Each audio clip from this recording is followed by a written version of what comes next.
thank you very much, Lee, for such kind introduction. I haven't as loud a voice as Lee, but is it okay? Yeah. I'm delighted to be here this evening and delighted that Mary asked me to launch her book, Basket of Gems, her fourth poetry collection. I've been a great admirer of Mary's work for many years, so it's a great honour for me to be here. And it's really nice to be part of Covey. I do qualify for that, I think. So, Basket of Gems, what an apt title Mary chose for her book. In the prologue, Mary asks, what is art?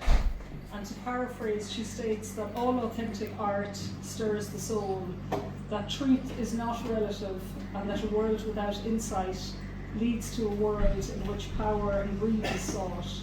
Obviously, poetry transcends all of that. I feel Mary invites us into her life through her poems with a deep self-reflection and insight into how she exists in the world and how she is reflected in the world, a world where truth is not, or at least should not be, relative. There are many themes running through the book: grief, family, connection to the past and generations that have passed, travel, freedom, lots of mythology, nature and how it mirrors our lives and how Mary sees herself in the world and indeed in the context of other worlds. We have meetings with gods, mythical, spiritual, Greek, Egyptian. You can take your pick, there's a god for everyone in this book.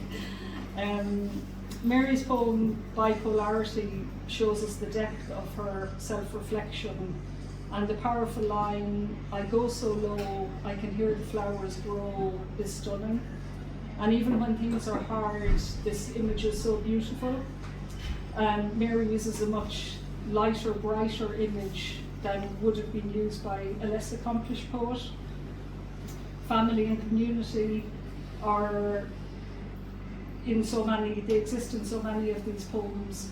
And in St. John's Night, Mary evokes memories of childhood along with that sense of community.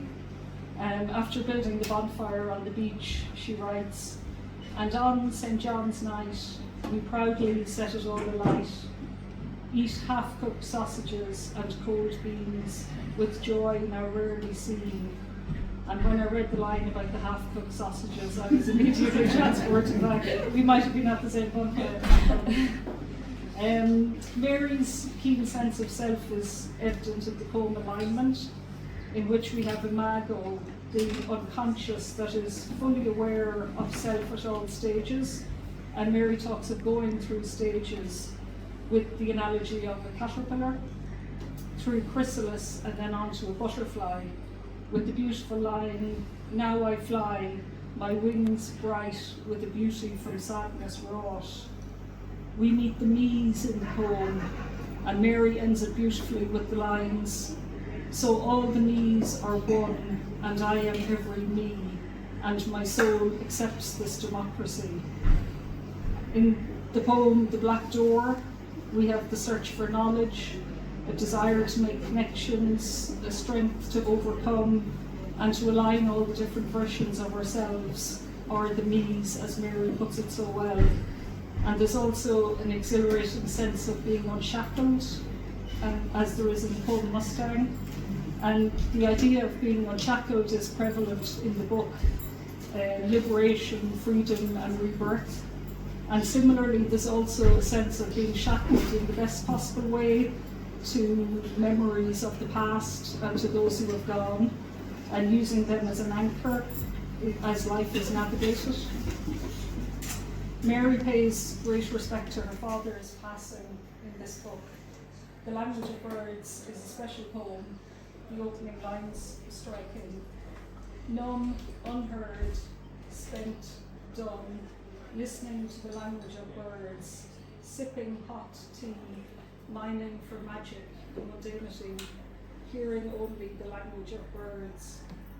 And I think we as Irish people have a great affinity with birds visiting us, and the notion of those birds representing loved ones who have passed, messengers from the other side perhaps.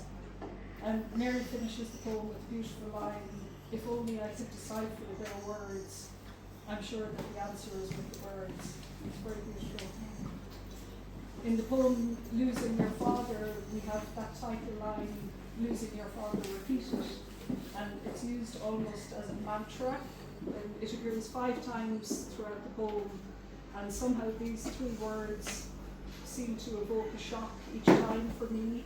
The cadence is used to great effect in the sense that we are reminded that everything we knew is utterly changed after the passing of a loved one. And then we go down south to Kerry, and we have the poem Ring of Kerry 2022, and it's not about jaunting cars or Healy Rays, but Mary writes about freedom. The line, feeling connected, no longer alone, and finishing with, my heart is that of a gypsy traveller with spirit, free and strong, Ireland, a Celtic song, I am where I belong. And I feel in this book there's always a sense of Mary being in the right place, even if it's hard or it takes dark times to get there. The sense of determination and desire to ultimately reach the goal is always present. There's much mythology and magic and tapping into other worlds throughout this book, and the poem Alchemy brings a feeling of change. The Oxford Dictionary's definition of alchemy is both the medieval forerunner of chemistry, focused on transforming base metals into gold and finding a universal elixir, and a seemingly magical or miraculous power to change things. And I think these poems are a testament to that. This striving for change is evident throughout Mary's book, and I think she may have just found the Holy Grail with this collection, having turned experiences into gold. Basket of Gems is indeed full of gems, hewn from Mary's own past and journey to the present. And I would encourage everybody to buy a copy of this book, because I think there's so much of merit in its pages. So I'd like to say to Mary, very big congratulations on its publication, and thank you all for listening.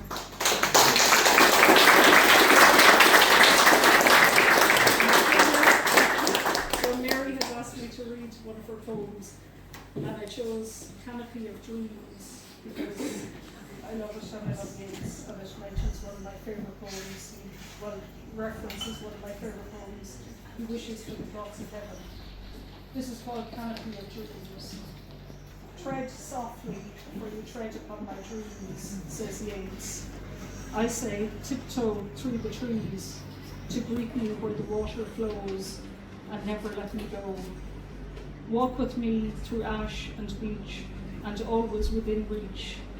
Do not let fear gain the upper hand. We choose one another, a given, something we understand. Day by day, let trust win, and we can begin. Thank you very much.